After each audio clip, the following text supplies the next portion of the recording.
કેન્દ્ર સરકારમાં આરોગ્ય પ્રધાન રહેલ મનસુખભાઈ માંડવિયાને પોરબંદર બેઠક પર ભાજપના ઉમેદવાર જાહેર કરાયા બાદ આજે તેઓ તેમના મતક્ષેત્રમાં પહોંચ્યા હતા, જેમાં ગત રાતે જેતપુર ખાતે ભાજપના કાર્યક્રમને સંબોધ્યા બાદ આજે યાત્રાધામ વીરપુર પહોંચ્યા હતા, જ્યાં મંદિરે જલારામ બાપાના દર્શન કરી વીરપુરથી ખોડલધામ સુધીની પદયાત્રા આરંભી હતી।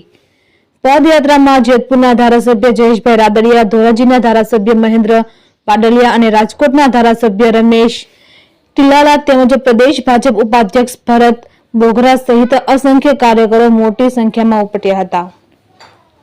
પદયાત્રા દરમિયાન મનસુખભાઈએ સંદેશ સાથે ખાસ વાત કરતા જણાવેલ કે પોતાના મતક્ષેત્રમાં પહોંચી કાર્યકરોના ઉત્સાહ જોતા જીત માટે નહીં પરંતુ લીડ માટેની લડાઈ હોય તેવું લાગે છે અને લીડ પણ 5 લાખથી વધુ મતથી મળશે તેવો વિશ્વાસ વ્યક્ત કર્યો હતો અને આજે જલારામ બાપા અને ખોડલધામ ખાતે માં ખોડિયારના આશીર્વાદ લેવા માટે આવ્યો છું।